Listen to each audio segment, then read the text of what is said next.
Good afternoon, everybody, and thanks for clicking on 5 News Web News. It is Thursday, April 4th. I'm Brittany Hoke. And I'm Matt Heckel, and here are some of the top stories we've been following here on 5 News. Yesterday was a tragic day for the community of Mingo County when their sheriff, Eugene Crum, was gunned down on his lunch break. That's right. Now, it's a reality that many people are having trouble coming to terms with. Zach Maskell has the story. According to Metro News, Sheriff Eugene Crum often ate his lunch right by the courthouse where a pill mill used to be located. He had only been in office since January.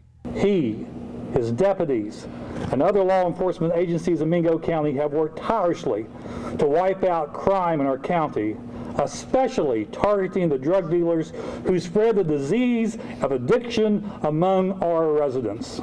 His drug enforcement program is called Operation Zero Tolerance. 2012 saw the third highest number of felony convictions in the county's history.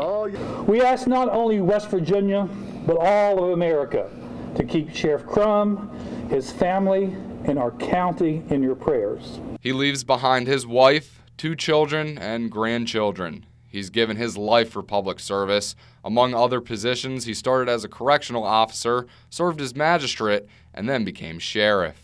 I know it's going to be hard on the family, especially my sister, that him and his kids. It's going to be tough, but by the grace of God, we'll move on. Martin believes his brother-in-law's crackdown on the drug epidemic led to Wednesday's shooting. Martin said anytime you're doing good, evil is always present. He was a good man, and he done what he had promised to the people of Mingo County, and he was just doing his job and doing it right. Sheriff Crum was shot twice in the head while sitting in his SUV. After a chase, a deputy said the suspect raised his weapon and he was shot. He's recovering in a local hospital. For 5 News, I'm Zach Maskell. Our area are speaking out about that shooting. We talked to a couple of local sheriffs on the phone yesterday. Lewis County Sheriff Adam Gissy told us he never got to meet Sheriff Crum, but said his heart broke when he heard about the horrific news.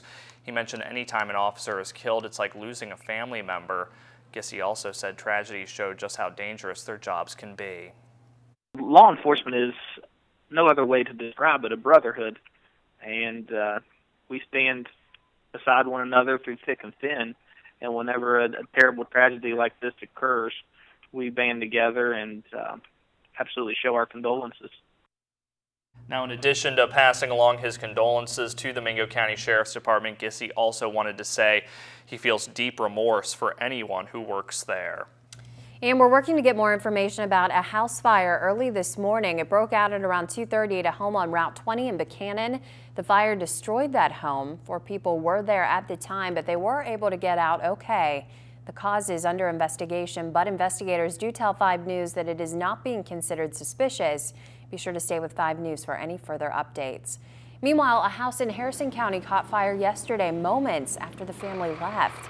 Our reporter on the scene talked to the family who lived there, and they say 5 minutes after they left home, a neighbor called them saying that their house was on fire.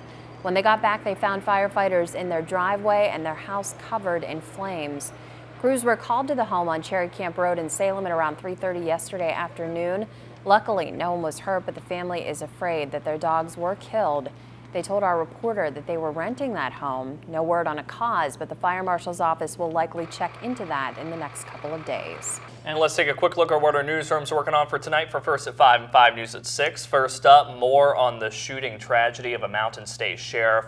Are other officers on alert? Plus, a local restaurant is holding a special event for an officer killed in our area last year. We're going to tell you what they're doing. And the warm-up has officially begun, but wait until you see the 7-day forecast for next week. That's coming up tonight on First at 5 and 5 News at 6. We're very excited about it. That's all We're looking I'll at say. 70s. How long has it been since we've seen that? Ooh, it's been too long. Can't even remember. It's been too long. That's going to do it for us here. Be sure to tune in tonight for First at 5 and 5 News at 6, and until then, have a great day, everybody.